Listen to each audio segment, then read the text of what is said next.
Hello, ladies and gentlemen. Good afternoon to you all. Good afternoon, sir. Dog, Prof. Great. So let me welcome you to Poly 214, Introduction to Comparative Politics. This is one of the subfields of political science. The subfields of political science that is more empirical. And in the course of this semester, we are going to learn how to do systematic comparison of political phenomena. Systematic comparison of how politics is practiced across states, as well as the underpinning forces. That is comparative politics. We seek to examine politics and other institutional processes across different cases, okay, or states, right? So now check this slide. Can you see the image to your left and the one to your right? I want someone to describe what you are seeing. Tell me what you see on the screen. Yes. Who? Weighing scale. Okay. And the flags of other countries, or national flag. Okay, so you see a weighing scale and then the flags of what? Yes, Michael, flags of what? Countries. Flags of other countries. Flags of other countries. Good. So if you put the two together, what can you say about it? Now, let's do synthesis or interpretation. What does it suggest?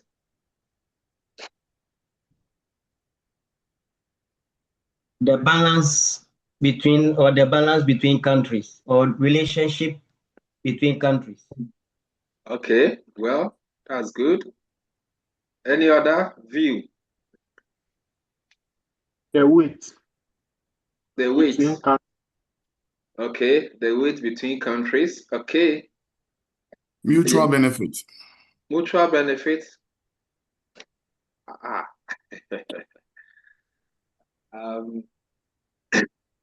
So you see, when you are using, you see the balance. I mean, you are trying to see whether you see that here there are two balls, or if you like, two globes. Now we are checking whether they are the same in terms of whether they are the same or there are some differences.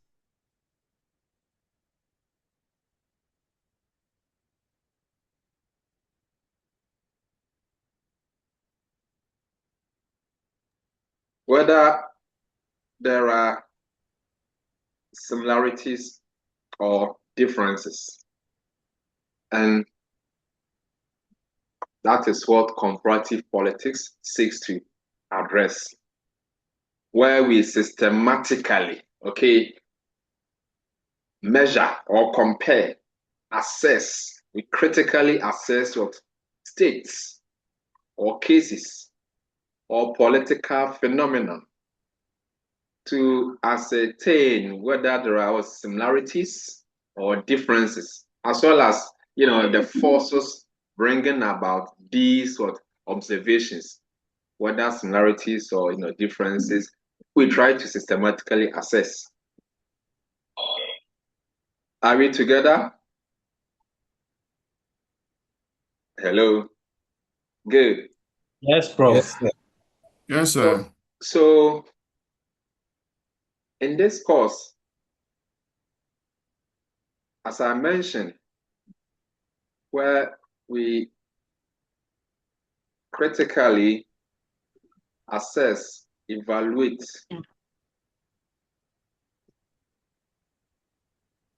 and compare politics across political systems. And I'll take you back to level 100. What is politics? What is politics? You need to understand politics so that if we say comparative politics, systematically compares politics across or states or countries. Then the question is, what is politics? Yes, I'm waiting. Hello, Prof. Yes, please speak. So, according to Harold After that, Laswell, Michael will continue. Good. according to Harold Laswell, he defines politics as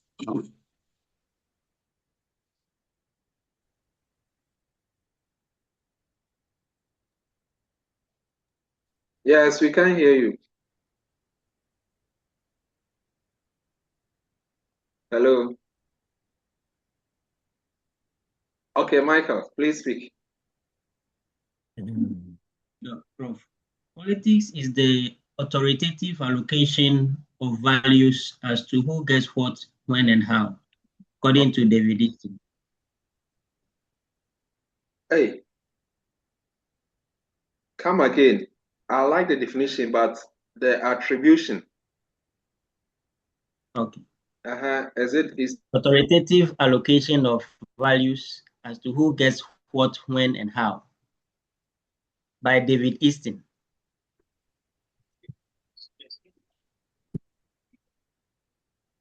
authoritative allocation of values. All right. Good. Thank you. By Easton. Isaac.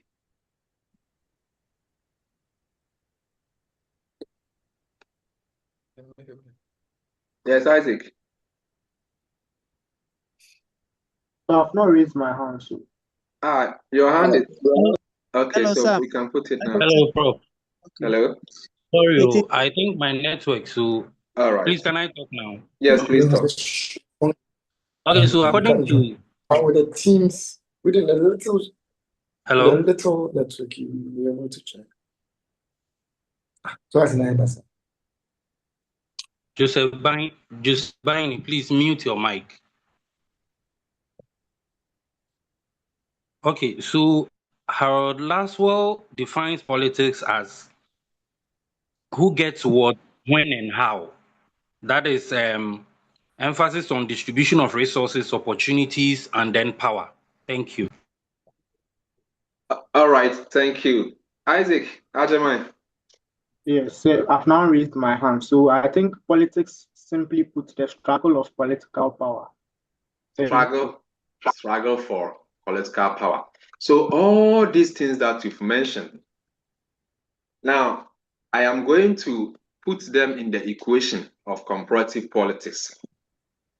So if we are to go by Easton's definition, okay, as politics being authoritative allocation of values, then here we will say that comparative politics is about a critical assessment, evaluation, and comparison of how, values or resources are authoritatively allocated across the states.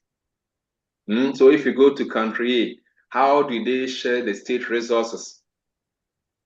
Do they use some other criteria based on patronage or neo-patrimonial tendencies? Or they use needs approach or merit approach? Okay, and if you are to go by that, you are going to see some similarities and differences across states. If you see politics as a struggle for power and the use of power or maintenance of power, then by comparative politics, we say that we examine or evaluate how different states or political systems, leaders acquired power. So let's say we take Ghana. Who is the leader in Ghana? President John Dramani The Mahama. president. How did he acquire power? Through an election. Through election. Good. Now let's take Burkina Faso. Who is the leader of Burkina Faso? Ibrahim Traore. Okay, Captain Traore. Now, how did he acquire power? Through Through coup d'etat. Good. Now let's go to Saudi Arabia. There we have kings. Those they practice monarchical systems. How did their leaders acquire power? The leader in Saudi. Through inheritance. Thank you, Michael. So, and you see the way people acquire power, it has implication on how they use their power. Because you will still go back to the people to beg them. If it is true democracy, you are likely to go back for renewal. And so you need to use the power in the very interest of the people, so that when it is time for renewal of mandate, at least you can tell them something better which you have used the power for. So then we examine how different states leaders struggle for power, or how they acquire the power, how they are using the power, whether in the interest of the people or in their own interest, and how do they maintain power. In democracies, how do leaders maintain power? Yes, how do leaders maintain power? Through election. Through re-election. But if you want re-elections, what should you do to seek re-election? Through what? Satisfy the electorates. Yeah, satisfying them, okay, doing what we promised to do, and even better, okay. But let's also see, authoritarian regimes.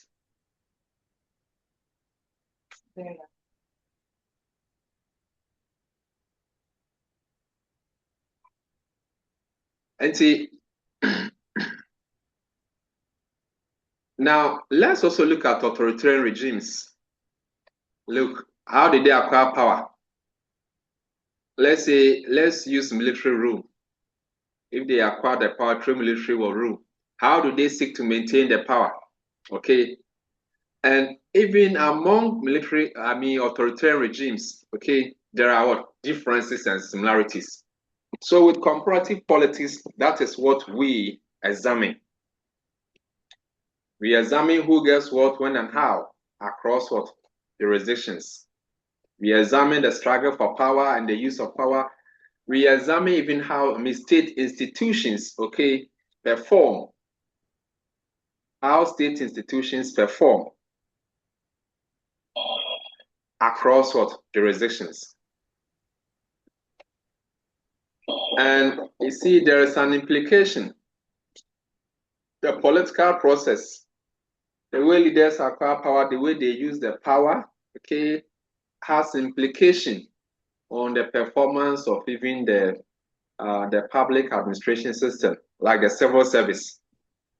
If you have a system where the political process is one that cherishes meritocracy, it has implication on the public administration, or even less limited to the civil service.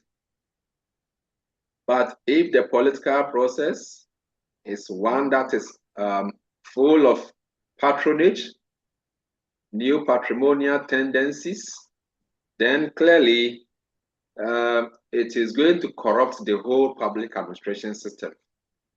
And so with CP, we examine these across jurisdictions.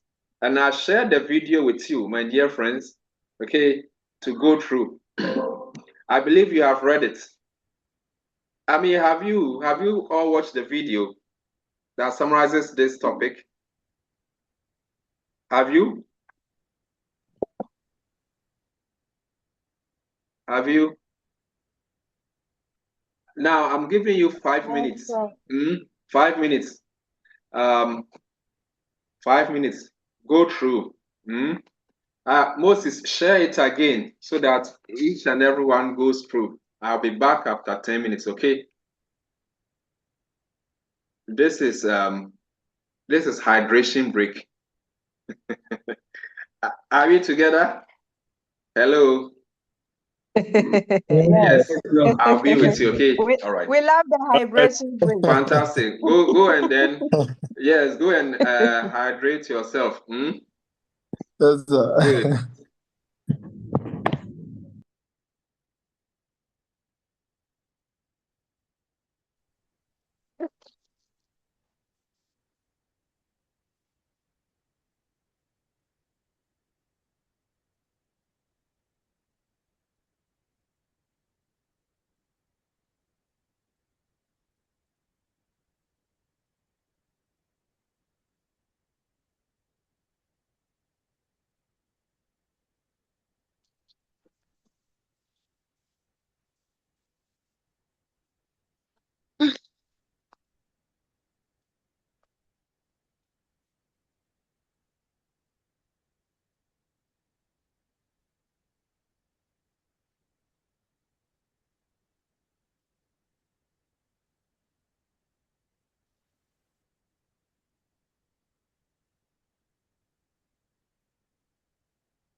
Across organizations, national and cultural boundaries. So what do we compare as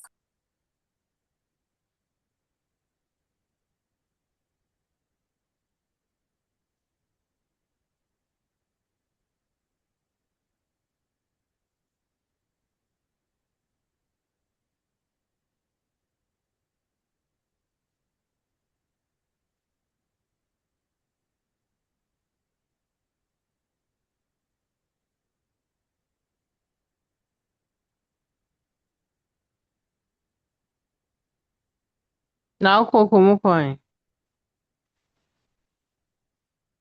Eh? Coco no coin. Chesi a baby a ufi, but now Gloria, Madam Gloria, your mic is Brother, on. mute your mic. We don't want to know where it's coming So as from. comparativist, we look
Hello.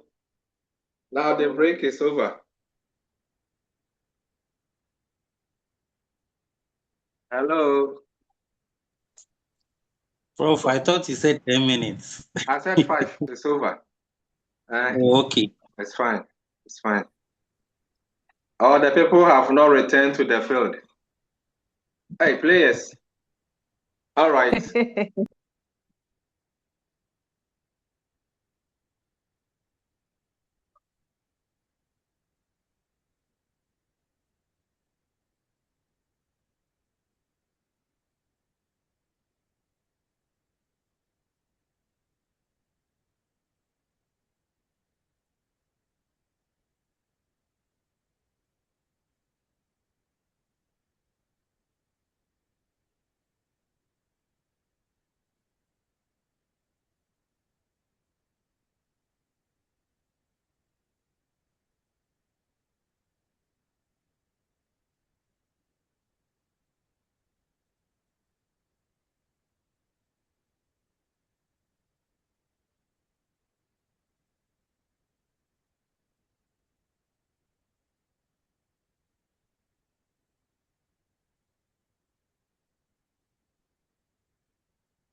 Okay. So you see in that short video that one of the students did, it summarizes the whole idea of comparative politics. And that was what I wanted you to go and refreshing your minds with regards to comparative politics and what exactly we do. Okay. Comparative politics is the study and comparison of politics across of countries. And that's why we define politics. So all the things you know about politics, with comparative politics, we compare these across what jurisdictions or countries, okay, or across number of cases. If let's say we are studying corruption, which is about which is part of political culture. Okay, then that one we study it across countries. For example, Ghana, Singapore, Nigeria, we examine their corruption levels or their approach towards combating corruption, so that we draw some similarities. Are we observing some patterns, or there are differences across the various selected countries? I've mentioned this already. Who makes political decisions? So, for example, in Ghana, who makes political decisions? In Ghana, you mentioned the leader. Who is the leader? The president. Okay, good. And in Burkina Faso, who makes political decisions? The military leader. Okay. But who is the military leader? Captain. Yeah. He's still the head of state and head of government. Now in China, who makes decisions? The president. The president. Okay. So then the question is, where does the authority to make such decisions come from? In the Ghanaian jurisdiction, the leader. Where does the authority to make such decisions come from? It comes from the citizens. The citizens, okay, from the people. In Burkina Faso, where does the authority to make such decisions come from? Military power. Military, okay. Yeah, I mean, from the barrel of the gun. And so then we also examine what decisions have been taken. So we are able to note all those who came to power through military regimes or approach. How have they utilized their power? Those that came through hereditary or inheritance, how do they usually use their political power? And what kinds of decisions do they usually make? Those who came through elections or democracy, how have they utilized their political power? Or how do they utilize the political power? Okay, now these things are very essential. And we are able to draw some patterns. We are not usually interested in the individual cases. Of course, some cases may be deviant cases, but if we watch closely, we are able to note a pattern. Then we can see that, well, states that are democracy maybe exhibit certain characteristics or outcomes. States that are authoritarian regimes also exhibit some particular outcomes or characteristics. Okay, and that is what we do in comparative politics.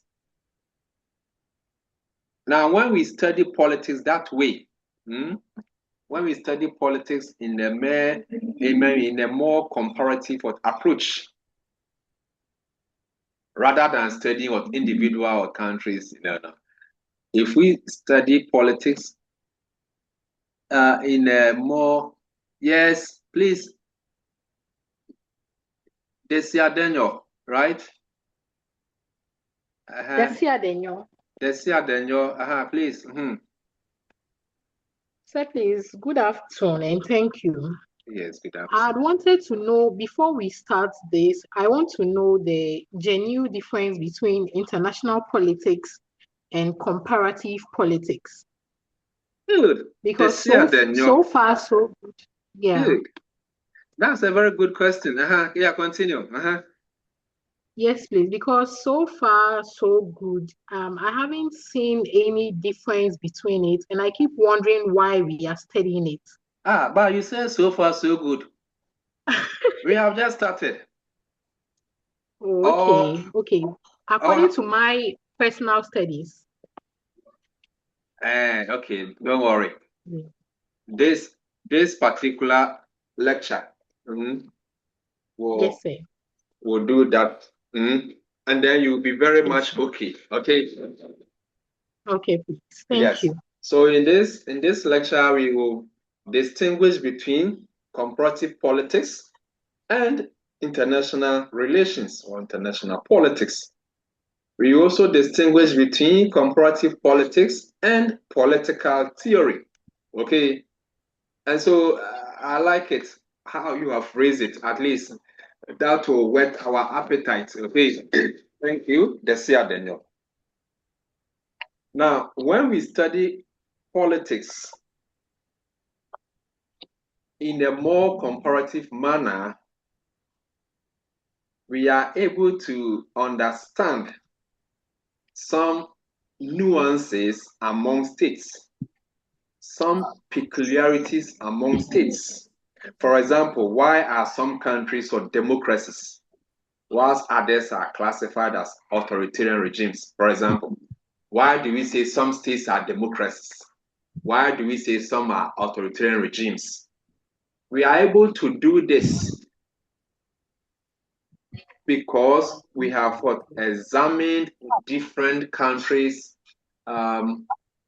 yes, in a more comparative manner. We have examined their political systems, the way they govern, the way they do their things, the way they give rights to people, the way they allow people to participate in the political system.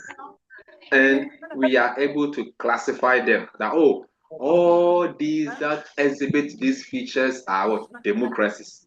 And so is it an old hand or a new hand? Okay. All right. Then also we are able to tell, for example, we can answer questions like why do regimes change and how do regimes change?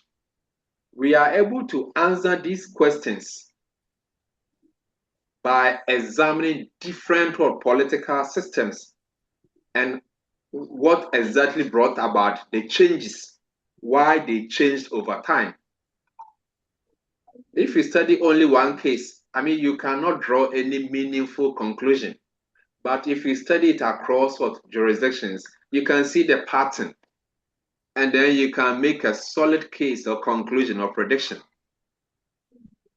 For example, questions like why do some countries experience growth, but others endure poverty and decline? Why are some countries rich and others poor? You are able to know these nuances by studying different political systems. Those that are rich, what brought about their growth?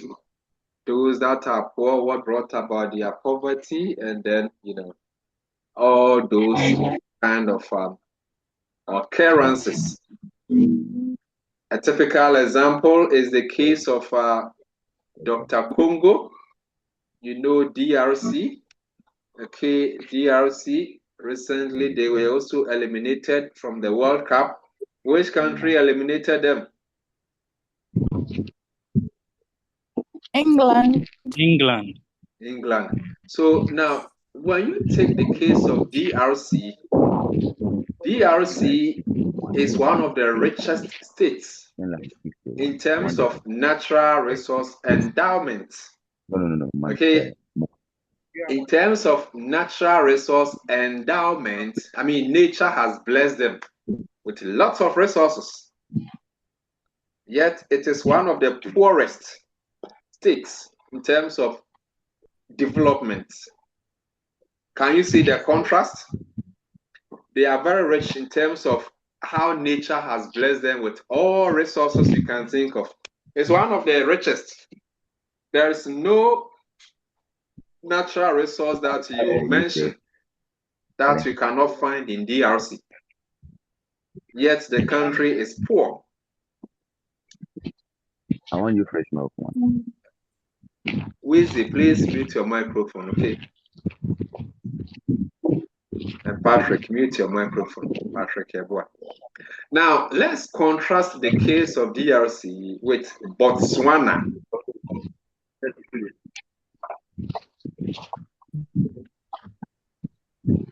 Botswana, Wheezy, mute your microphone. How many times do you want me to say this? Let me remove this person. I would have removed you from the class right away. Contrast that with Botswana. Botswana is one of the poorest states in terms of natural resource endowment. They don't have much. It is a landlocked country, okay? Landlocked country. So mostly blessed with some, grassland. Now they usually boast of cattle. Well, that is something they have, cattle. They have cattle. And then in terms of mineral resources, they can boast of just for diamonds. So they have just for diamonds and then cattle. But take DRC. Mention what mineral comes to mind? Gold, diamond, bauxite, everything. And they have this special endowment coating, the one used in making a chip for phones and then computers. That is a mineral that is not common. And so if you have it, you should be rich. Yet DRC is poor. But Botswana, which has just diamond and then boast of cattle, Botswana is very, very rich. So this is a paradox. That's the paradox. Now, comparative politics examines this contrast, and then we'll come to some explanation to find why, despite the abundance of richness or natural resource endowment, DRC is poor today. Contrast that with Botswana. If you go to Botswana, they do not have much, yet they are rich. It's one of the richest in Africa. You talk about anything positive, then Botswana is one of the first countries you mention in Africa. One of the best countries in terms of good governance, in terms of corruption control, is Botswana. And so the issue about state legitimacy and governance performance has accounted for affluence and economic growth in Botswana. Whilst, lack of state legitimacy, bad governance, corruption, and the rest has led to enduring poverty and decline in DRC. This can only be ascertained by doing comparative assessment. And so we came with the theory of state legitimacy. Okay, if the state does well or is well recognized, it's likely to do well in terms of growth and affluence. Whilst lack of state legitimacy, it even taints the political culture of the people, and everybody sees the state as an avenue to as an avenue to loot and not to serve the state. Sorry, why? Isaac Nyako, mute your microphone. Okay. If we take the case of DRC, DRC historically has been a traditional property of the Belgian king. The Belgian king. It was his personal property, where he was just taking all the resources from Zaire. Zaire. DRC used to be called Zaire. Zaire. And so when it was under Belgian rule, and then when it gained independence, the blacks who also took over, perpetuated that kind of thought. They also saw the state as alien, as their personal property. And so they were looting from it, the lives of Mobutu Sese Seko. So it is through comparative approach, then we are able to ascertain some of these nuances. All right. Now, CP. This person, I'm not warning you again. Let me remove you from the class.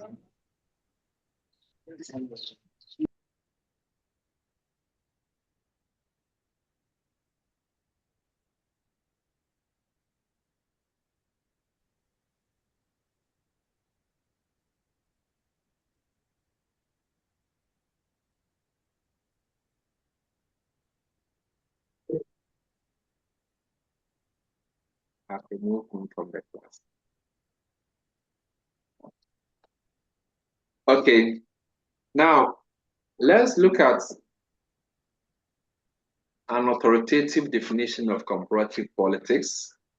According to Dresat 2011, comparative politics involves the study of political, administrative institutions, processes, and behaviors across organizational, national, and cultural boundaries to identify their similarities and differences.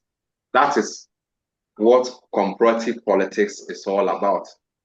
We study what political institutions, we study administrative institutions, we study processes and behaviors across organizational. So we can have two organizations.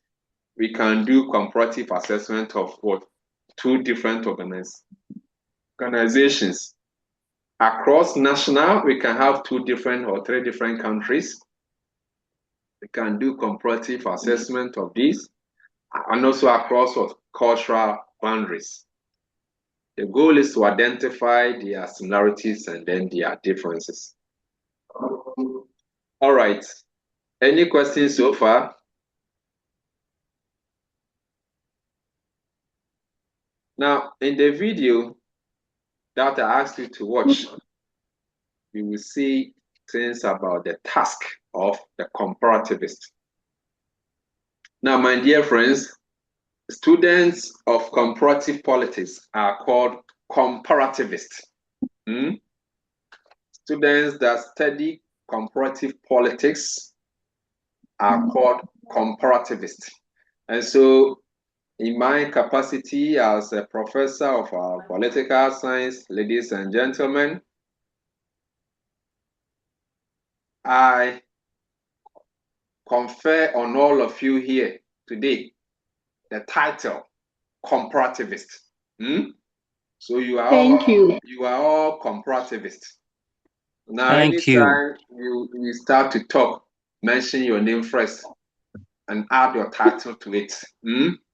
You are comparativist, Desi right? Yes, sir. Thank you. So that is your title, all of you. We are using the title throughout this course. Now, what is the task of the comparativist? What exactly do we seek to unpack? Well, we are concerned with some critical questions. Critical questions which we have posed already. Why questions? Why questions? What questions? Who questions? When questions? All these are what things that the comparativist is mostly concerned with. Why is Botswana rich but DRC poor? These are what why questions. What questions? What forces or what factors accounted for DRC's poverty? What forces or what factors led to Ghana's current governance system? What factors accounted for Ghana's current governance system? By the way, what is Ghana's governance system? How do you describe it? The governance system we are practicing, is it parliamentary or, what? Yes. Please identify yourself and speak. Please, my name is Moses Kweku, a comparative. No. Add your title before. Okay. But Prof, I thought you said when you mention your name, then you add the title. No, add the title. No. I'm lost. So you say comparative Kweku Moses. Comparativist Kweku Moses. Oh, okay. So I am comparativist Kweku Moses. Fantastic. Good. So Ghana currently practices the hybrid system. Fantastic. Hybrid, okay. Hybrid, sometimes called okay, let's say Daniel.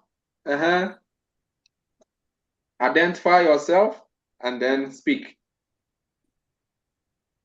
Sir, please, this is comparativist Desia Daniel. Fantastic.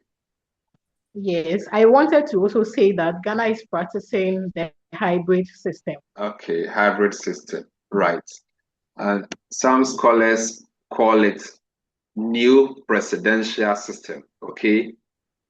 New presidential system. Samuel, nobody will bite their tongue.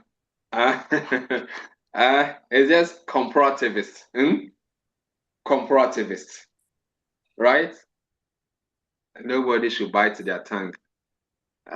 Maybe those who have Isaac, maybe those who have problem with their R and their L, then they'll say comparativist. No, but you'll be fine. You will be fine. But don't say because of your title you will not speak. You will speak. Mention it. Comparativist. Great. So you have just mentioned as comparativists, Moses and comparativists. They say Daniel mentioned Ghana practices hybrid or new presidential system. But that has not been the case. In the time past, we were practicing some parliamentary system, at least in the Second Republic, okay? And then in the Third Republic, well, we went to purely presidential system. Going into the Fourth Republic, now we said we are going to, combine the two. So as comparativists, your key task is what factors accounted for this transition? Yes.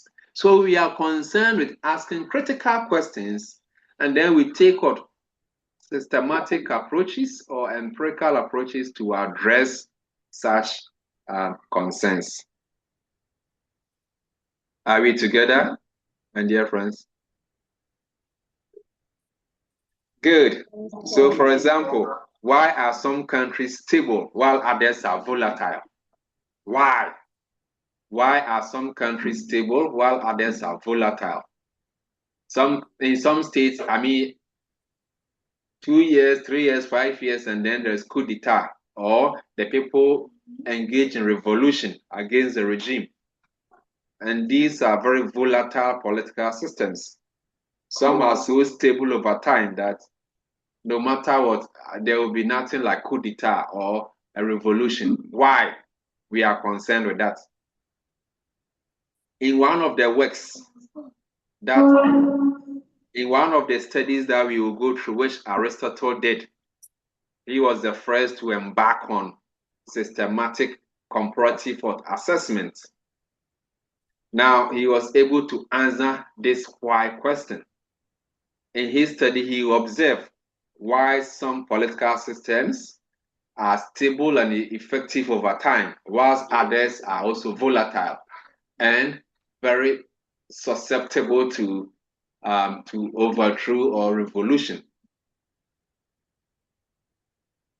We are concerned about who makes political decisions, as I asked you early on, across various political systems, and how they acquire the power, and where does authority to make the decisions come from, how they have used such powers, and how these decisions that they have made are affecting society. These are crucial questions that comparativists concern themselves with. By the way, what are we interested in? Now, those who watch the video, tell me, what exactly do we compare? What are we interested in? Yes, anyone who has gone through the teaching and learning of video, what are we interested in? Yes. So, Michael. Prof. Michael, introduce yourself to the class first. Thank you. Comparativist Michael Awaiti. Fantastic. We compare historical data. And we compare national issues as well. We compare organizational issues as well, and sector issues. Okay, all right, that's fine. Okay, Comfort. Yes, introduce yourself to the class. Comfort, we can hear you.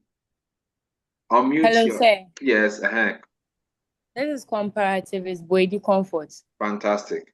Yes. Yeah, so we compare internal structure of a country. Internal, add something. Internal political, right? Come again. Internal political structure of a country. Fantastic. Thank you, Comfort. Any other? What else do we compare?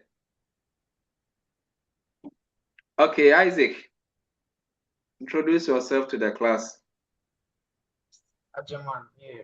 So we compare international. Oh, we didn't hear you. Start. Identify yourself. Comparativists, Isaac Assiamah. Yeah. So okay. we compare international politics. Thank you.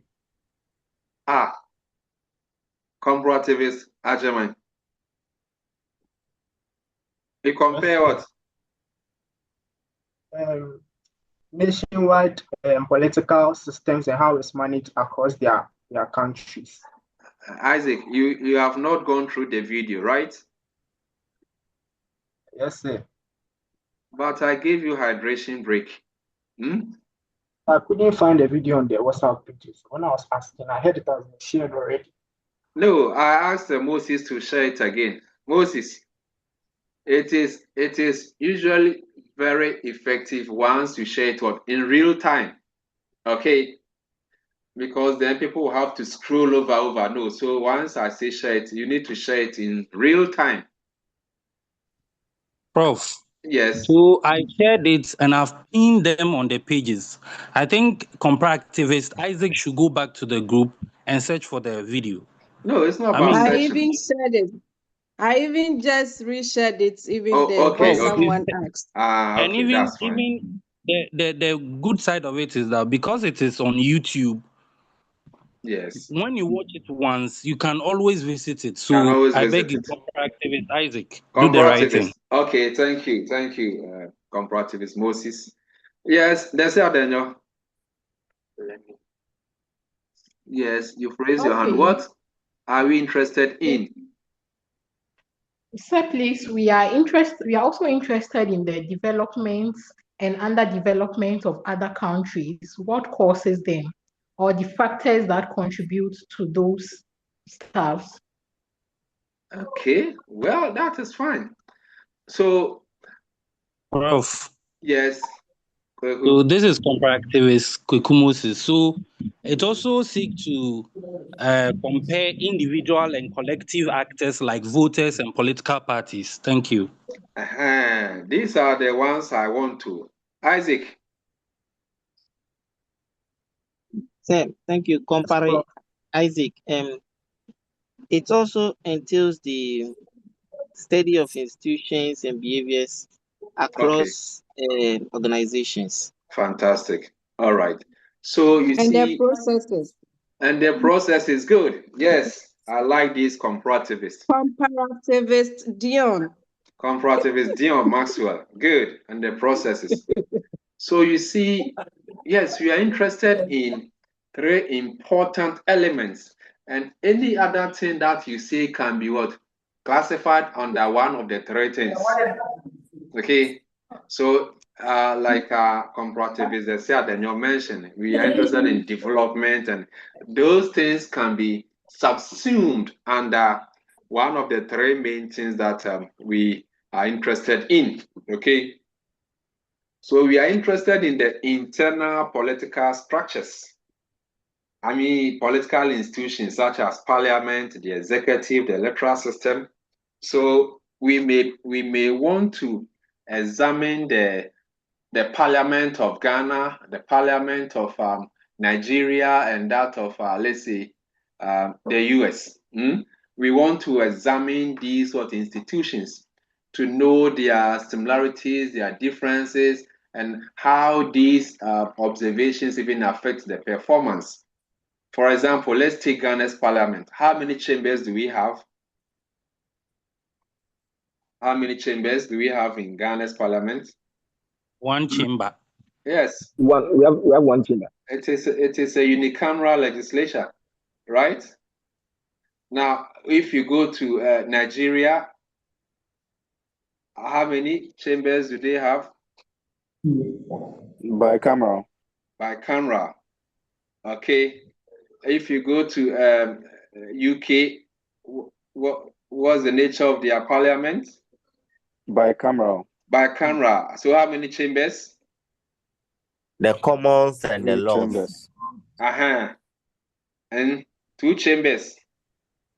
House of Commons and then House of Lords, right? In US, how many chambers? 2 chambers. 2. What and what? House of Representatives and House of Senate. So the House of Representatives and then the Senate, right? The Senate.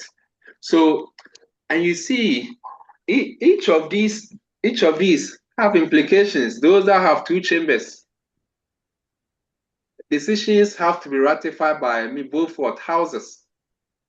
So sometimes the thing can pass through the first chamber, but then may be blocked, or it may still not fly, because the second chamber may be a lot of influences, and then politics occurs there. But if it is one with a single chamber, Charlie, once the thing passes, note that it is. So, and as comparativists, we check all these, the committee systems, the executive. For example, Ghana, how is the nature of the executive? Who is the head of state in Ghana? The president. And who is the president? The President John Dramani Mahama. Okay, good. And who is the head of government in Ghana? The president. And who is the president? President John.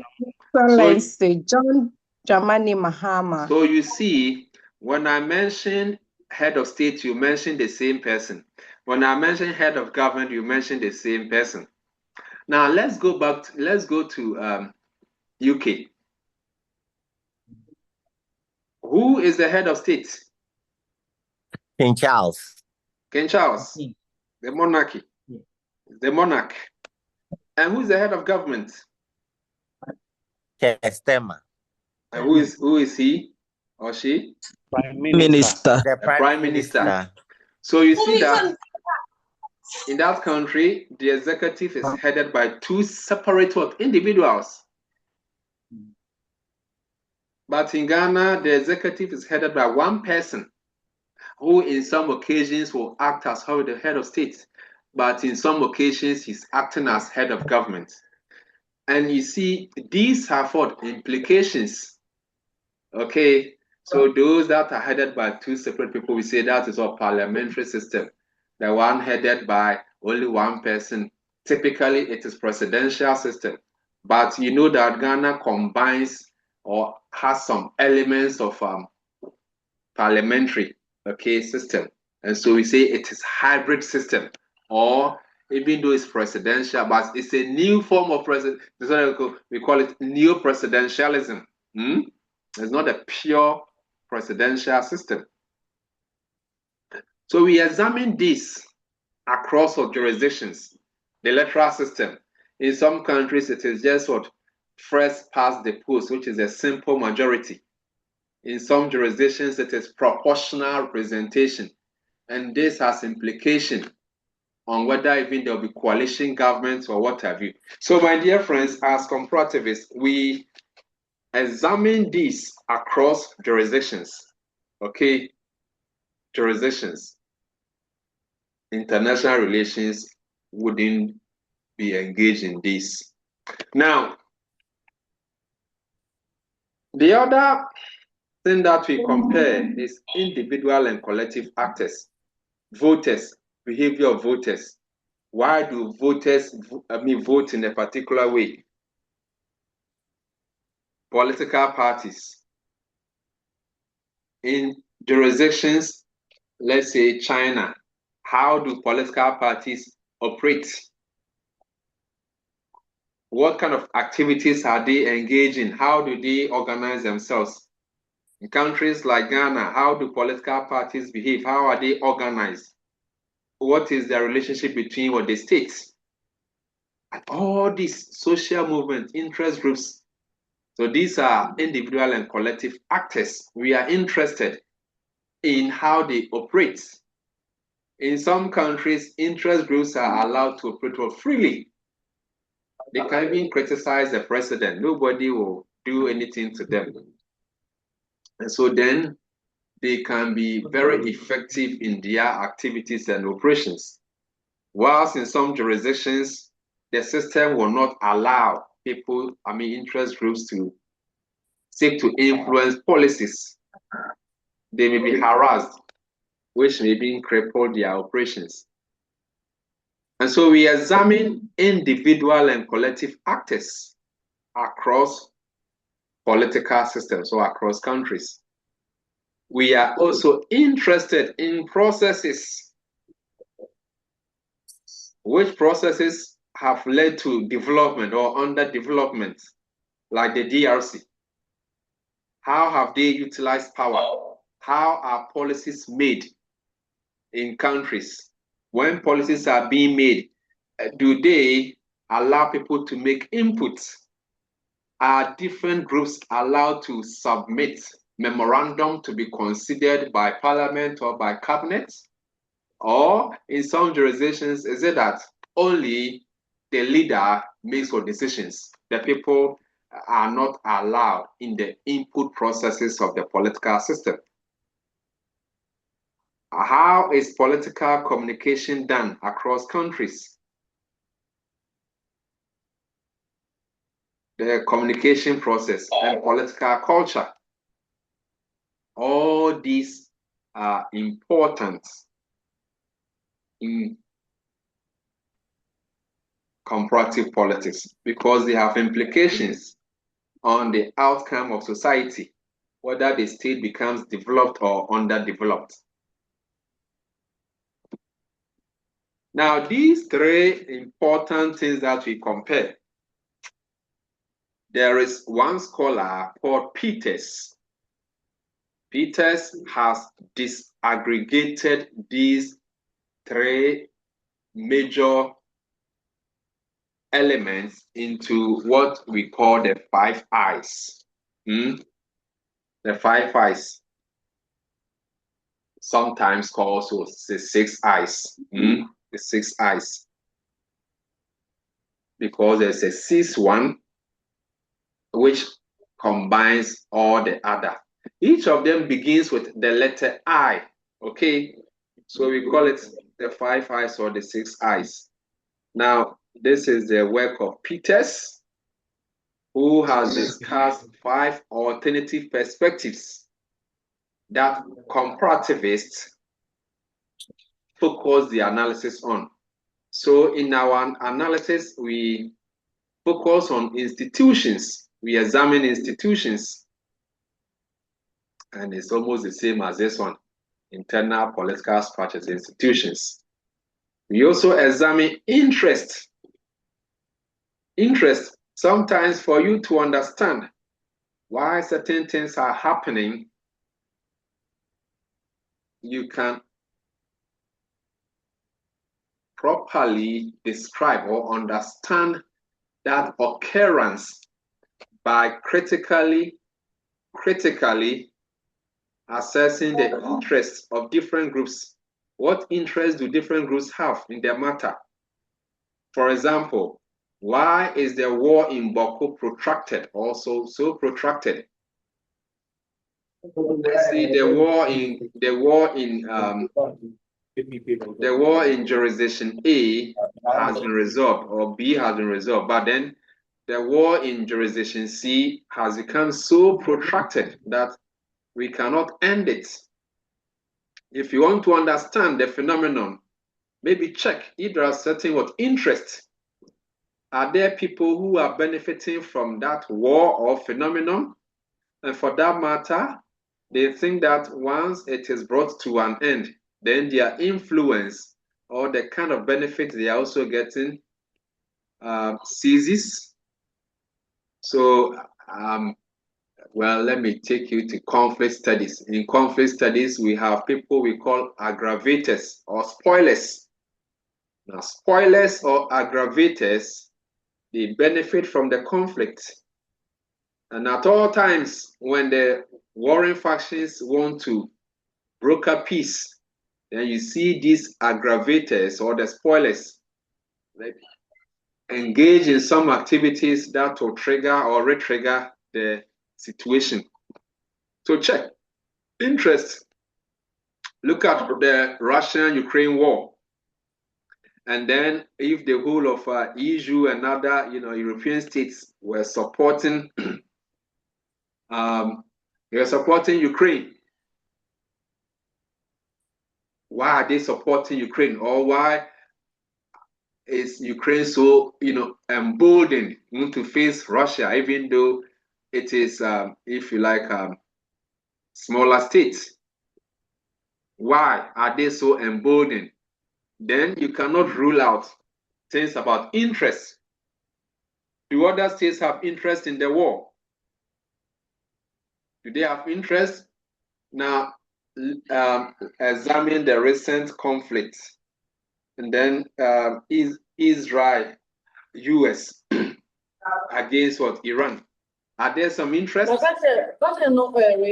So if you want to understand war, hey, Isaac, please mute your microphone. Your girlfriend is talking.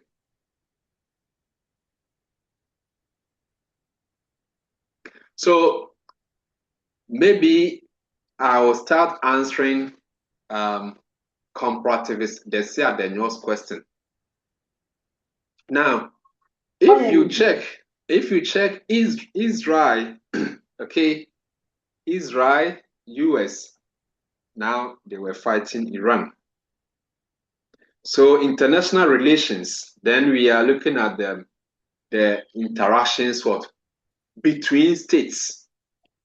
So if I ask you, what is the current relations between US and then Iran, or between Israel and Iran? What is their international relations?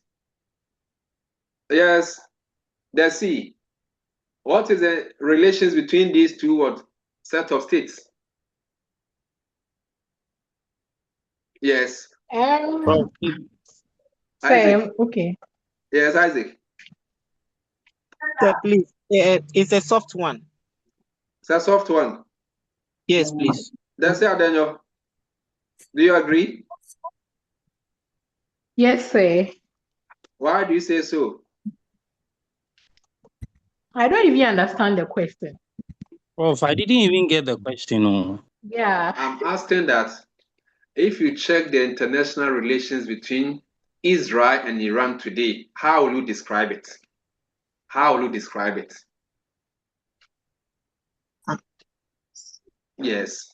I would say Yes, Maxwell. Friend. Yes. You said US and Israel. If it No, I didn't. No, did I say US and Israel? Yes, you said US and Israel. That's why he mentioned That's soft. why I said it's a soft one. No. So let me say Israel and Iran. Hard one. It's a hard one. Okay. It's hard politics. Okay, I now get you. Any other? So, but it's a very hostile relationship. Okay, it's a hostile relationship. And if I ask you about U.S. and Israel, okay, then you mention soft, which is also a very cooperative relationship. Yeah, I mean they are friends. The others they are more or less like opponents. But so then by international relations, you said, oh, there is a cooperative relationship between US and Israel. But on the other hand, there is a very hostile relationship between US and then Iran. Okay. Now, let me also ask this one, but then, now if you check the ongoing relationship between Ghana and then Republic of South Africa, RAC, how do you what is the international relations between these two?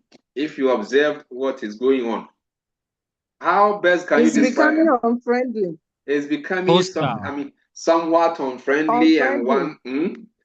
Good. So that is what international relations, usually examines. But for us as comparativists, our goal is to examine the internal political structures in South Africa. Our goal is to examine the internal mechanisms in South Africa that have given rise to this kind of relations we are seeing. For example, if Russia and Ukraine, they are fighting, their relationship is a hostile one, we will say the hard one, which you as international relations scholars, you are interested in. But comparativists, we would take the five eyes. What are the institutions in Ukraine that have really even favored military regime? That have favored war? What are the institutions in Russia that have favored war? What are the interests? Are there some people triggering the war that is giving rise to this war that you are seeing? What are the ideas of the leader? Who is the leader in Ukraine today? Who is the leader in Ukraine? Zelensky. What is the personality of this person? And what is his background? And everything about this person. So then we are interested in the individuals at the helms of affairs, or individuals who are even aggravating the issue, or who are even trying to bring about some kind of peace in the process. So we study individuals. For example, before there will be elections in 2024, a lot of trade unions went on demonstrations, against the government. For example, UTAG, would go on strike, okay, to compare ostensibly to compare the then government to ban, is it galamsey or something? Comparativists, you use the 5 eyes. Okay, who were the individuals that were leaders of these or trade unions? Do they have any interest? And all this. So comparativists, we are interested in the internal arrangements of the country. Whilst international relations, you are focused on the relationship between the states, whether they are friends, whether they are trading among themselves, they have diplomatic relations, or they are having some frictions amongst them, okay? Comparativists, we are interested in assessing the internal mechanisms of those states, right? So we use these elements, these 5 eyes. What are the institutions? What are the interests? What are the ideas of the individuals? You see, the way you think has implication. There is a person called DJ Trump. Do you know him? Hello? Do you know DJ Trump? Now, you see, the United States has been one of the greatest financiers of the UN, United Nations, especially when it comes to issues about environmental governance, climate change, and the rest. Huge sum of the budget was supported by the United States and several other states as well. Now, during the reign of Biden, the US committed to the Paris Agreement. The Paris Agreement, where states seek to reduce their carbon emissions and to cut it by certain percentages. And this is a way to regulate your own country, how manufacturing occurs. It is a way to address or to mitigate climate change causes. And the US was a key figure in this. Now, why were they key figures in this? Because the leader at the time believed in climate change. Hey, we need to address it before we all die or face the impact. You see how flooding is killing people. All these are impact of climate change. Now, then the new leader emerges called DJ Trump. The moment he came now, he said, hey, me, I don't believe in climate change. Climate change is not real. It is a hoax. Climate change is a hoax. It's not real. And so all the commitments that the US had made, he came and then undid almost everything. The kind of budgetary support the US was giving, he came to cancel most of them. He withdrew the US from the Paris Agreement. Okay, and those were some of the challenges. Now, in fact, these things were started by Obama. Obama did it, and then DJ Trump came and then undid them. Then Joe Biden came, and then we'll have to do damage control for the US. His first effort was to plead to world leaders that US was going to right the wrongs done by DJ Trump. And so he restored the US position with regards to its efforts in global climate processes. Now, DJ Trump returned again. And he came to reinstate his former policies that he doesn't believe in climate change. And you see, he withdrew the US from many international commitments. So, my dear friends, ideas, very important. Ideas shape the way we think about things. Ideas shape our thoughts about things. Ideas influence even national policies. If you have an idea that everybody is rich, if you have an idea that, oh, everybody's capable, you will not be propelled to come up with a policy like free SHS. No, because for you, you don't believe in collectivity. No. Each one for himself. But if you believe in maybe collectivity and mutual sharing, mutual benefit sharing, then that will shape the way you do things. That is why even political parties have ideologies which shape the way they go about their policies and then manifestos. We also have the international environment.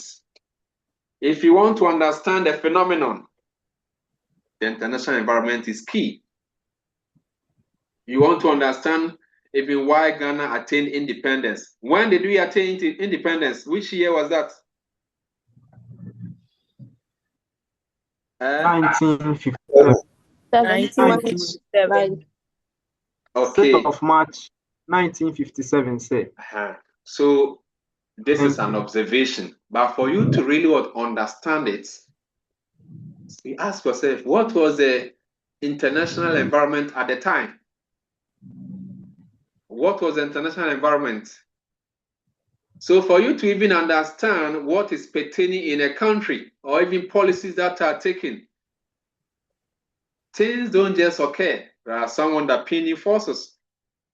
So this was the period after the World War II. And even Britain, which took part in the war, had become weak in terms of military and then economic might. And so even running colonies was not something that they were very interested, because they didn't have much resources to do that. And so the least effort that the states or the colonies would put in, then they grant them independence. This had begun in several states. And so it was like wind of democratization across colonies. And the UN was also influential in that. After the Second World War, the UN was formed. And there were efforts to bring about end of colonialism and all this.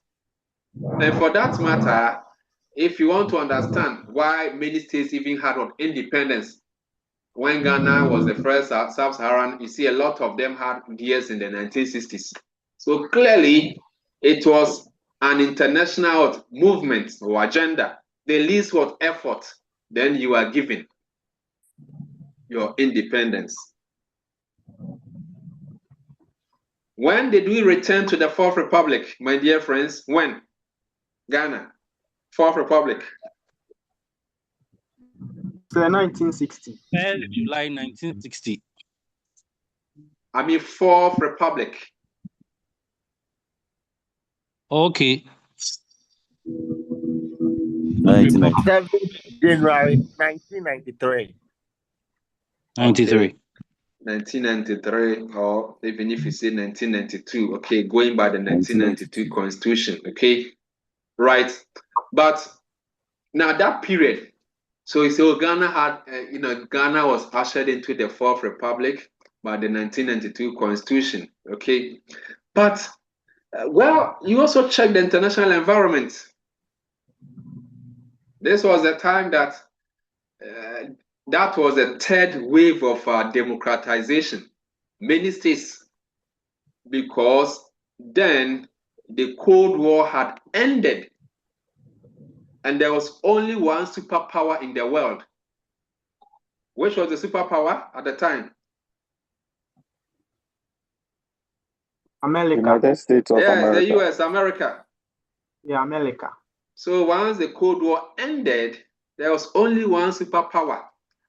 And that superpower, his agenda had been with democracy, capitalism, privatization, and all this. And so if you wanted support, and of course, Ghana, that was the period Chairman Rawlings and his PNDC, faced severe economic crisis. They wanted support. There was no other place except to go to the US and their Bretton Woods institutions. And if you went there, what would they tell you? Say, hey, you want us to help you? You want help? Then you say, yes, I need help. Go back and democratize. Go back and democratize. Go back and what? Privatize state institutions before you get what support. And so even though people put in effort, okay, yeah, there were some struggles by people. That's why we have what individuals and collective actors. We also have some interest and what have you. There were a lot of effort by organized groups, but the international environment is also there, and that is why the final 6 Peter's courses of interactions. Sometimes a phenomenon will occur. It is not only one factor that causes it. It could be 2 or 3 or 4 or even all 5 of these eyes interacting to cause it. For example, the Fourth Republic. I mean, internally, people were agitating for democracy. So that is there. There were groups that were canvassing for, individuals were championing, writing about the ills of the military regime, clearly, but the international environment. So you see there's the interactions of different forces to bring about the phenomenon we are looking at. My dear friends, any question? Is there any question? Okay. John Bosco, please introduce yourself to the class. I'm comparativist John Bosco Aberton. Very well. Thank you. From the beginning, you asked a question, and though it was comparativist Kukumoses answered that where is the president getting his powers from? Maybe taking the decision, and then he said the people, which if I were the one I also spoke, but I want to find out if question asks the same thing, then it's possible answers, which is the constitution and the people, which should be the answer. And also, I want to also know the difference between revolution, coup d'etat, and uprising. Thank you. But where from this revolution, uprising, and then coup d'etat? So reserve that for authoritarianism, okay? Because it's not applicable here, it's not relevant here. When we get to our topic on authoritarianism, that would be a very fantastic question, okay, John Bosco? So reserve it for me when we get to authoritarianism. Okay. Then also, your first question. Your first question, yes, you are right. If you say the Constitution, okay, the Constitution, the power is from the Constitution.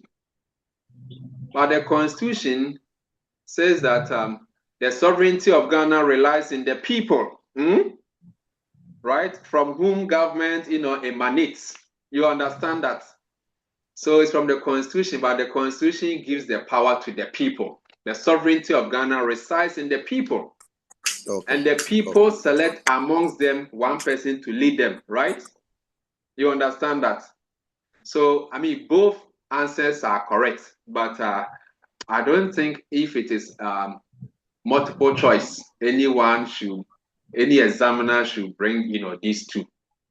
And if the two would come, then you should select a constitution. Okay, it's from the Constitution. But it's also a representative democracy. And so then it's the people. You understand that?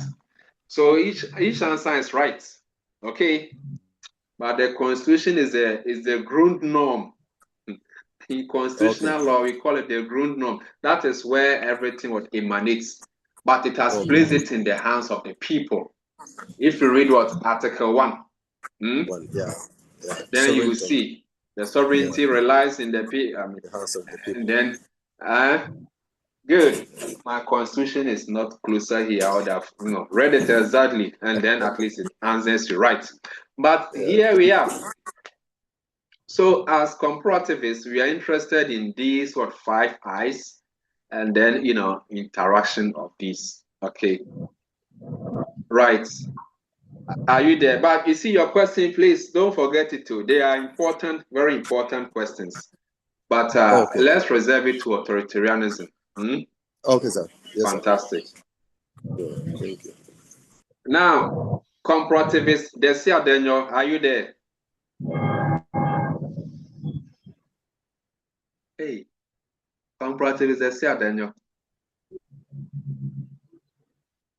She's not there.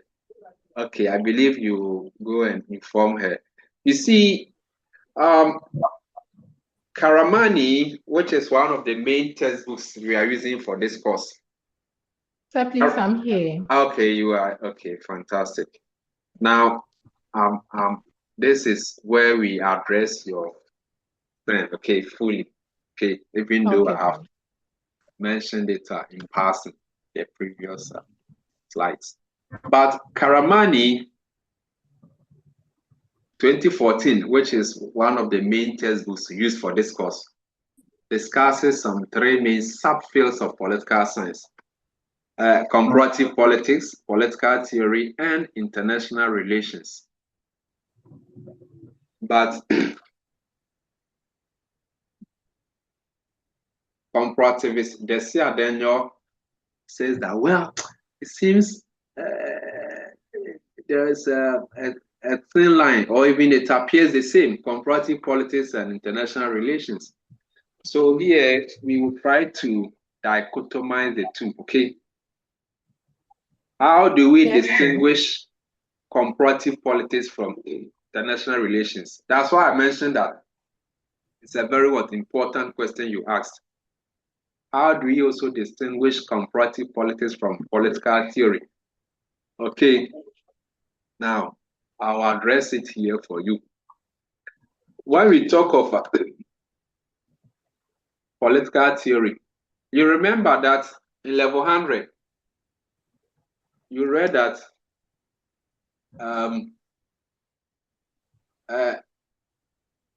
politics, sometimes we examine some normative questions of what ought to be. Do you remember?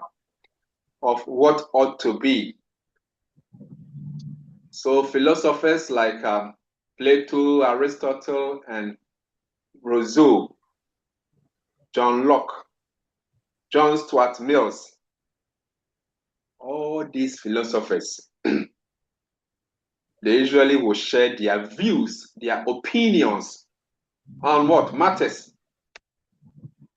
For example, Plato will share his view on justice. If we say justice, how should justice, be? At what point do we say there is what justice? Now, this very question of justice, Plato will share his opinion, Aristotle will share his opinion, and usually their views may vary. Now, even though Aristotle was a student of Plato, he later on came to disagree with his master, Plato. Plato talked about the philosopher king. He said, well, for there to be justice, we should have what the philosopher king.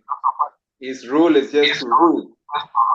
We should also have people who will be protecting the state and what have you. Belinda, please mute your microphone. Okay, Bentel, Belinda.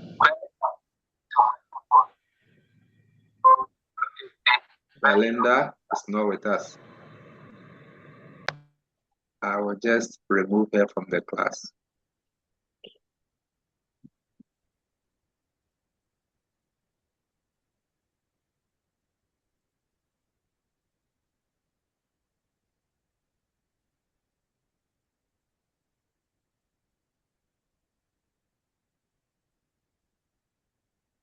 Okay, all right.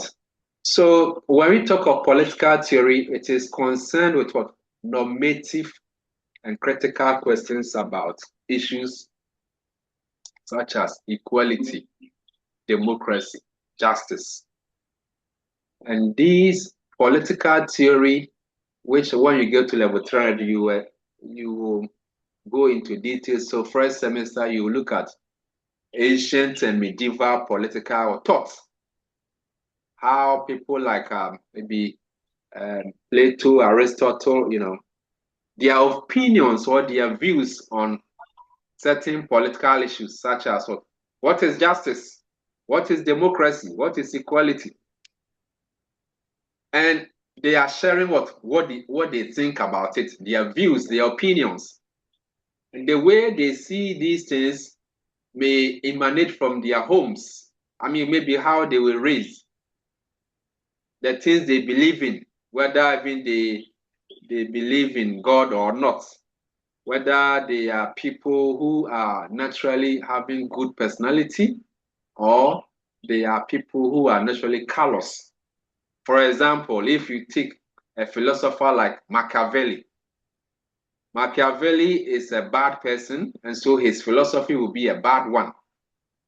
If a philosopher like Machiavelli is advising the king, he will say you have to be wicked to your enemies, even if you have to eliminate them so that you can enjoy the power that you have. That is Machiavelli, his advice to the prince. That is why it has become a word when we say you are using Machiavellian tactics. Machiavellian tactics means, I mean, you are plotting some bad or some evil secret or tactics against someone. Machiavellian tactics. Because he was preaching what immorality to leaders. So political theory is normative. It's about what ought to be. If we say justice, what ought to be? At what point do we say there is justice in the state? And different philosophers will answer it differently.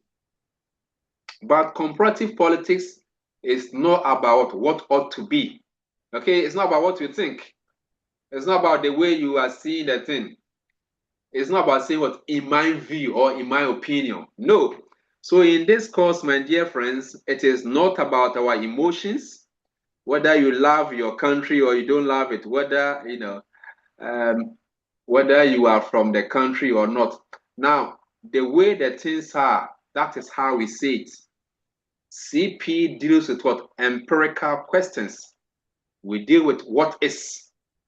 So when we are talking about corruption, let's say you have 4 different states, and then we give you their corruption perception index. Doesn't matter whether you love your country or not.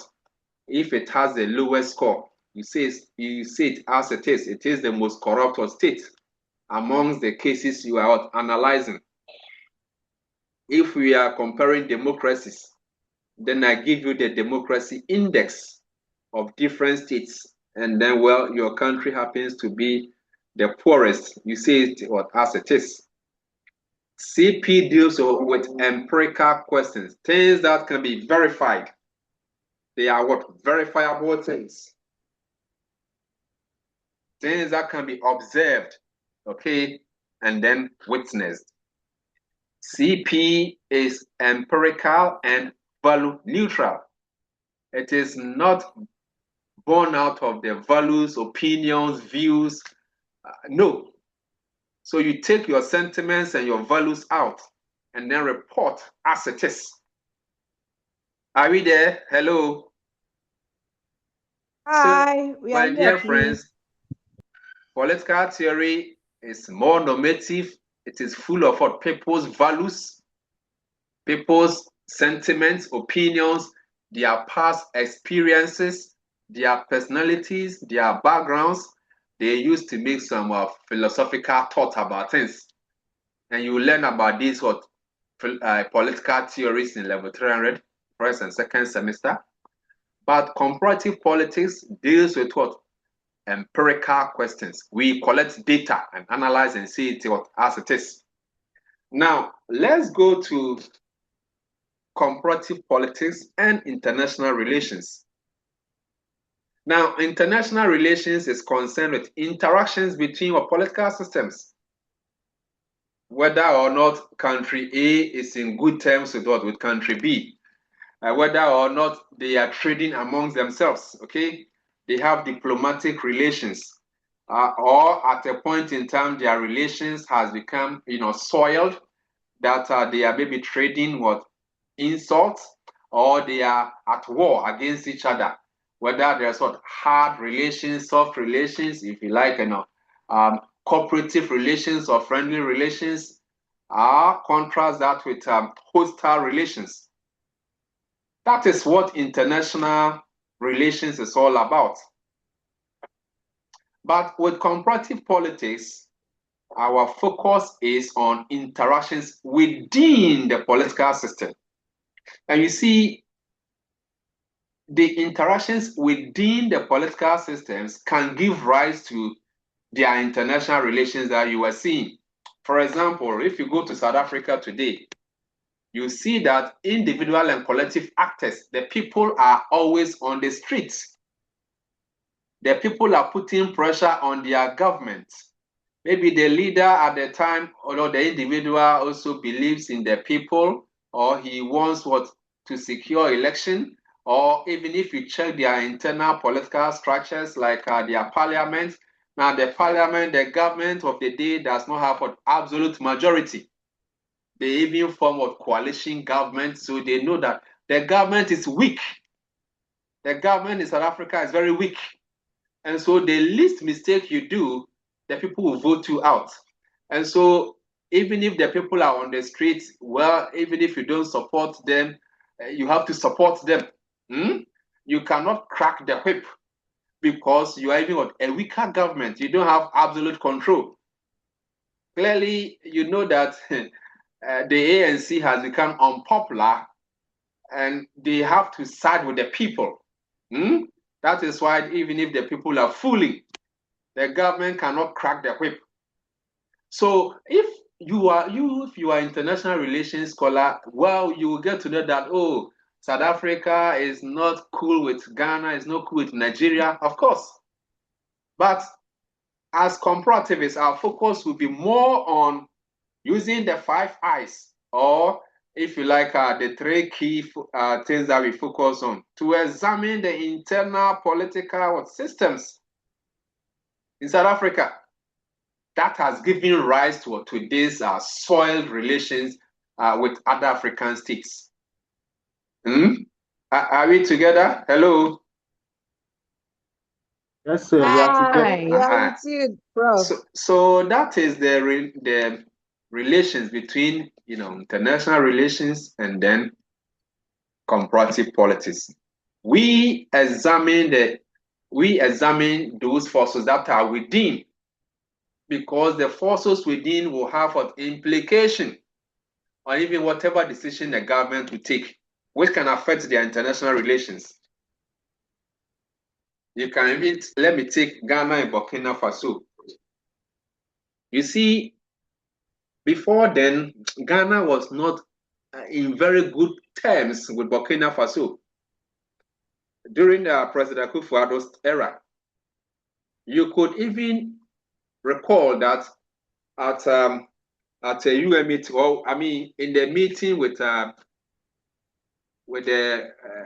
Americans, in the meeting, you could hear that President Akufo-Addo reporting Burkina Faso to these people that, even when you come to the border between Ghana and Burkina Faso, Russia has brought Russian forces, the Wagner forces, and this has security implications on the sub-region. Okay, clearly telling you that he is not cool with his neighbor. So he's even reporting to the US. Okay. But today, when you check the relations between Ghana and Burkina Faso, what can you say about the relations between Ghana and Burkina Faso? To the extent that, yes, Moses. It's friendly than before. Yes, it's friendly. No, during the swearing in of yes, Clementina.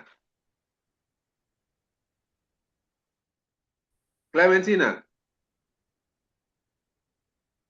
Okay, maybe it's a mistake. Yeah, during the swearing-in ceremony of President John Mahama, you saw that the leader of Burkina Faso was present. Did you see him? Yes, please. He came with his sad Short pistol. Yes, he came with his people. He came with his signature greeting using the blue.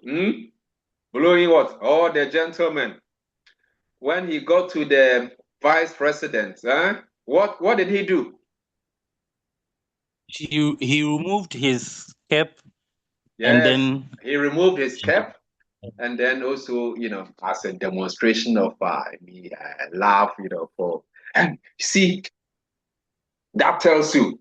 And if you are a student of international relations, well, you'll be focused on, okay, well, Ghana now has, some good relations with Burkina Faso. But comparativists, our main goal is to understand this. So we take the 5 eyes. Who was the leader at the time? Who was the leader of Ghana at the time? Okay, Akufo-Addo. What are his ideologies? Oh, Akufo-Addo, well, he, even at the time, the international environment, he was a phenomenal member of ECOWAS, okay? And if this person has come to overthrow an elected person who was a member of ECOWAS, and so there was no way Akufo-Addo or president of Ghana will accord him the recognition or something like that, and all these kind of explanation using the 5 eyes. But you see, a new leader comes. Okay, who is the individual? Okay, President Mahama. His ideology, maybe his political party, well, they believe in revolution, socialism, and and all this to make some kind of analysis. They say Daniel. Yes, sir. Yes. Earlier on, you made mention that as students of comparative politics, we don't deal with emotions. Yes. Yes. So, from what you just said about the relationship between Burkina Faso and Ghana back then, was it a personal emotion, or it was just that because Ghana, the citizens of Ghana wasn't happy with what Burkina Faso was doing? Okay, I'll answer you. Okay. Yeah. Now your question is about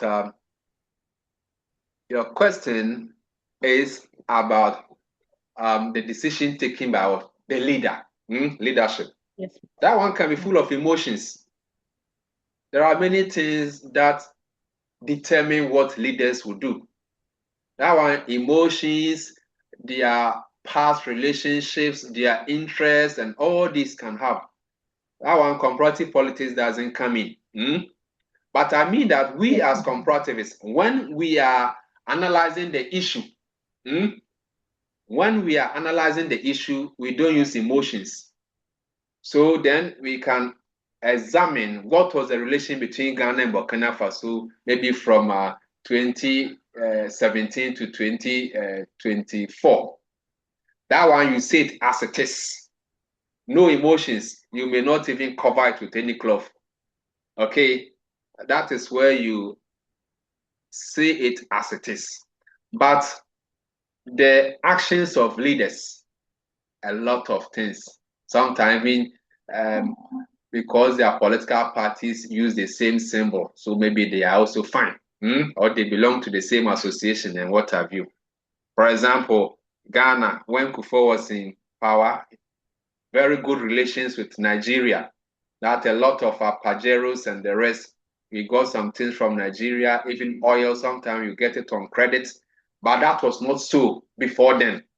Okay, so then, international relations. Oh, Ghana was very fine with Nigeria. Okay, CP, we will examine the forces using the 5 eyes. Okay, who is the individual in government at the time? Oh, Kufuor. Okay, his ideas, and then you are able to understand why Ghana was in good terms with Nigeria at this time, but then it wasn't very so much so. Isaac. So yes, sir. Thank you very much. Yes. Sir, please. With my question is with Peter's 5 alternative perspectives. Fantastic.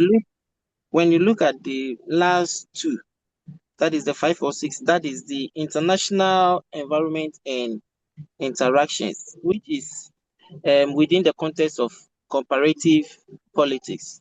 I would like to know, isn't these features a defeat to the distinctive characteristics that this comparative politics holds, comparing that to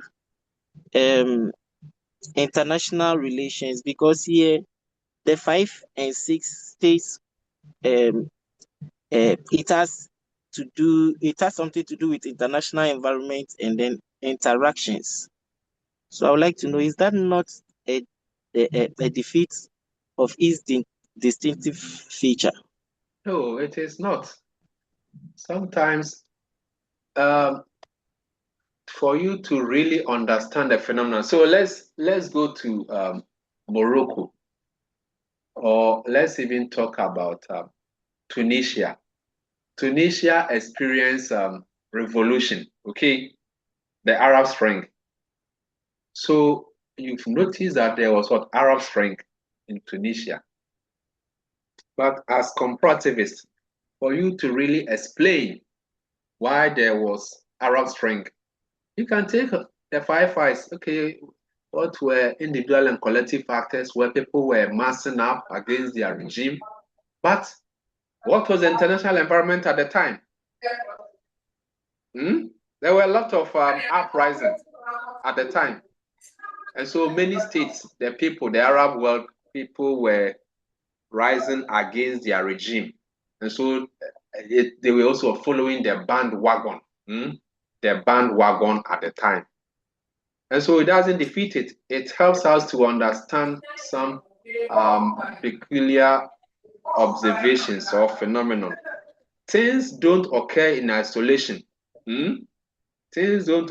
Sometimes the international environment is very rife to help you understand some domestic situation, like Ghana returned to the Fourth Republic. I mean, we returned to democracy after about 11 years of military rule. Came back to, no, even over 11 years of military rule, we returned to democracy. The Fourth Republic, 1992, 93. This is what an internal occurrence.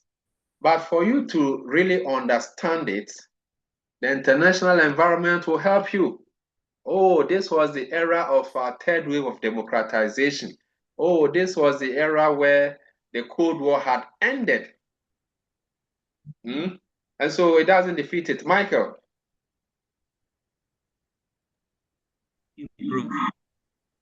I'm struggling to structure my question. I'm trying to be consistent. Hello. Prof, can you hear me? Yes, please ask your question. Please, looking at the relationship between nations and within the framework of diplomacy. Hey, your line is breaking up.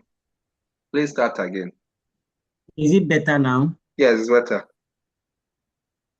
I'm looking at the role of diplomacy in the work of comparativists, where, for example, the tension between Ghana and South Africa. South Africa has an embassy in Ghana, likewise Ghana has an embassy in South Africa. What role does the South Africa embassy in Ghana play within this tension? Likewise, Ghana embassy in South Africa. What role do they play? And what exactly do the comparativists study within this institution? Okay, good. So what role that they play in this will be an arena of international relations, okay? An arena of international relations. But let's say maybe next few days we woke up and then the relations has become a better one, okay? A better one.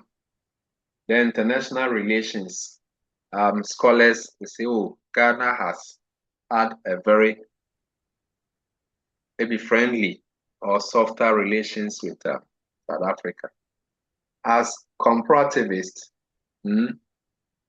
we will examine what forces. You remember the what questions? The why, the what, the when. Okay, so what drivers? They realize that, oh, okay, these institutions were phenomenal. Okay, sending delegations or meeting and all this.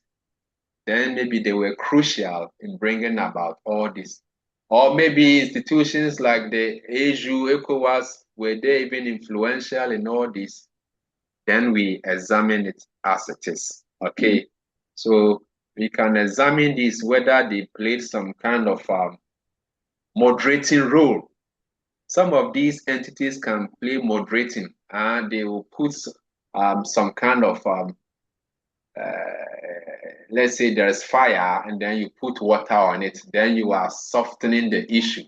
So we see some individuals can play some moderating role, or some institutions can play some moderating role. Others can also serve as aggravators or spoilers.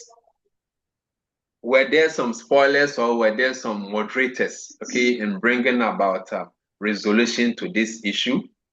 Then that is the comparativist. For example, let's analyze war. International relations would analyze war between states. Let's say Russia and Ukraine. But comparativists would rather investigate which party is in government and why it has decided to favor military intervention. Because, for all you know, Ukraine had been there long ago. They had not even gone to war. Or things have not escalated. And now let's say there is war. So, which government is in power? Which individual is in power now? That it had decided to go to war or to favor military intervention. What kind of electoral system brought about such leaders? Was he elected or he came through barrel of the gun? How strong is the arms industry in such countries? So we ask these critical questions, which the international relations, analysts may not be focused on. But then you realize that, oh, maybe there are interests. All those European states and America, maybe they have asked that the country that is fighting gets all their supply of ammunition from these states. And then they are going to get some maybe natural resources to offset that. Then you get to know that, oh, okay, these are some of the drivers causing the war. So we pose some critical questions to understand the internal political systems or structures, okay, which have given rise to the observed relation or to the observed behavior, okay? And so, there are some overlaps, but each of the two would focus more on an aspect and then less on an aspect, but not that we do not cross. See, these are delineated for maybe disciplinary purposes, but in practice, we sometimes do cross-disciplinary study, interdisciplinary, even between political science and economics, political science and sociology, okay? But, each entity would have their own, core points or core areas, but there are some few overlaps. Some may veer here, some may veer there, but each one has their core areas that they are focused on. Are you with me? Hello? So the IR person, maybe yes, in explaining the relations, they may also do one or two, but that is not their key focus. Their key focus will be to conclude on the relations between the two. Whilst with CP, our key issues will be to conclude on those internal forces giving rise to the observed behavior. Are you with me? Very good. Yes. So in our next meeting, we will continue from the goal of the comparativist. Any question, comments, my dear friends? Is it possible one can have both, pursue both IR and CP? Both what? IR and CP. Of course. Yes. Okay. So let's say if I give you a case study to examine, and then I give you some circumstances. Say there's a war between country A and B, their relations have been a checkered one in some time past. But there have been some internal protests in country A to bring about the end of the war because prices of goods are escalating and what have you. Towards the end of the thing, at the end of the day, the two countries smoke for peace pipe. I ask you, given this case, what will be the key focus of a typical international relations scholar? What will be the key focus of a typical comparativist? You should be able to tell me that, well, the IR guy will be focused on whether or not the relations have become hard or softer, or how it has moved from hard to soft, or from one of hostility to cooperation. But the CP guy will be interested in those dynamics, those internal dynamics of each of the states that brought about the kind of relations you are seeing. Are you with me? Yes, one can have both, but at the end of the day, the actions that they are focused on will tell you that this is more of CP, this is more of what IR. That is all that we do. Are you fine? Yes. Right, any question again?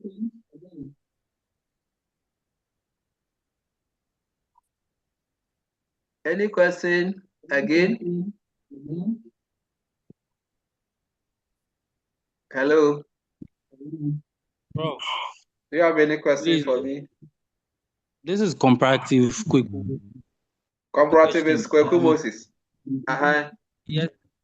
Unfortunately, due to network, some of our colleagues couldn't join, so I'm asking to share the recordings with me to share with them. I will upload the recordings on our channel, okay? Okay, sure. So that we can share the link for them to also benefit, okay? Very well. So in this course, we will leave no one behind. We will all be better. So tell them that I care for them. We care for them. Kweku, thank you for being the advocate for them. Comparativist K. Moses, thank you. Very fantastic course rep. All right. In the absence, also the best. Yes. We thank you. Oh, thank God you, my dear bless friends. you. Yes, we are meeting next week. And of course, I will share some of the materials on our channel and then we can also engage there. Okay. In the absence of any question, comments, my dear friends, I, Prof Yeboah Assiamah, bring today's class to an end. Let me hear all those comparativists that agree. Let me hear you do yeah.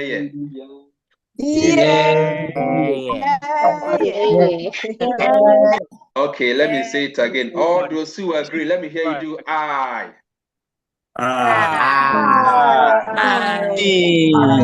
Those who disagree, let me hear you do no.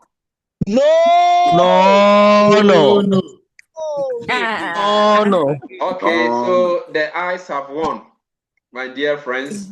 So yes, the ayes have won. Let's meet next week and enjoy. The one who for inside and I been wait here. Bye-bye. Bye. Hey, Kobe. I want to monitor the thing well. If the